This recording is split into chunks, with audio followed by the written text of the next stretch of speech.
என்ன மம்மி பாத்திரத்தெல்லாம் இப்படியே போட்டு இன்க்ரீடியன்ஸ்லாம் வச்சுக்கிட்டு என்னமோ நீங்கள் சமைக்கிற மாதிரி வந்து நிற்கிறீங்க. சரி என்ன இல்லை, நான் சமைக்க போகிறதில்ல, நான் ஜஸ்ட் வீடியோ எடுக்க தான் வந்திருக்கேன். இன்னைக்கு வந்து மீன் குழம்பு, மீன் அதுக்காக தான் எல்லாத்தையும் எடுத்து வச்சிருக்கோம். எப்படி மீன் குழம்புக்கு எதுக்கு பச்சை பட்டாணி ஏலக்காய் அது இதெல்லாம் எடுத்து வச்சிருக்கீங்க? பச்சை பட்டாணி ஏலக்காய்லாம் போட்டு யாரும் வைக்க மாட்டாங்க.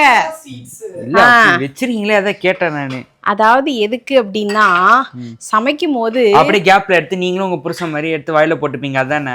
Exactly, you catch my point. அதாவது சமைக்கும் போது டயர்ட் ஆகுதுல்ல, அப்பப்போ ஒன்னொன்னு ரெண்டு சமைக்கிறவங்களுக்கு, சமைக்கிறவங்களோட வேடிக்கை பார்க்கறவங்களுக்கு தான் ரொம்ப டயர்டா இருக்கும். அவங்க அது கிண்டுறதுக்கு வேலை இருக்கும், நான் வேடிக்கை மட்டும் தானே பாக்குறேன். கர்த்தரே, ரெசிபி கண்டினியூ பண்றோம். பண்ணுங்க.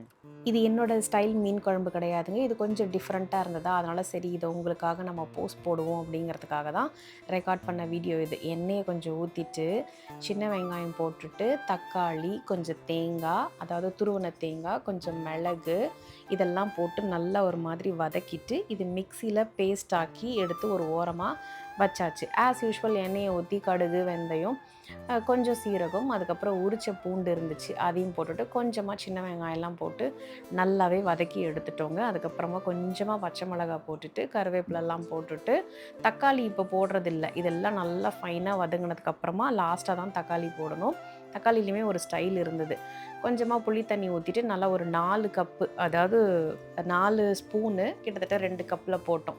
அதெல்லாம் போட்டு நல்லா வதங்கினதுக்கப்புறமா இந்த தக்காளி ஒரு 3 தக்காளி போல் எடுத்து நல்லா கையிலேயே பார்த்திங்கன்னா கம்ப்ளீட்டாக ஸ்மாஷ் பண்ணிட்டாங்க. ஸ்மாஷ் பண்ணிவிட்டு அதுக்கப்புறம் நம்ம ஃபஸ்ட்டு ஒரு பேஸ்ட் ரெடி பண்ணோம் இல்லைங்களா, ஸோ அதையும் போட்டுட்டு நம்ம அளவுக்கு ஏற்ற மாதிரி சால்ட்டையுமே போட்டாச்சு. அதுக்கப்புறமா கொஞ்சம் தண்ணி ஊற்றி நல்லாவே அந்த பச்சை வாசனை போகிற அளவுக்கு அதை நல்லாவே கொதிக்க விட்டுட்டோம். இந்த மீன் குழம்புல மாங்காவுமே ஆட் பண்ண போகிறோம். ஓரளவுக்கு நல்லா கொதித்து வந்ததுக்கப்புறமா ஃபஸ்ட்டு வந்து மாங்காவை போட்டோம். மாங்காவை போட்டுட்டு கொஞ்சம் நேரம் அந்த மாங்காய் வேகட்டும் அப்படின்ட்டு கொஞ்சம் மூடி வச்சுருந்தோம். மூடி வச்சதுக்கப்புறமா மாங்காய் ஓரளவுக்கு நல்லாவே வெந்துருச்சு.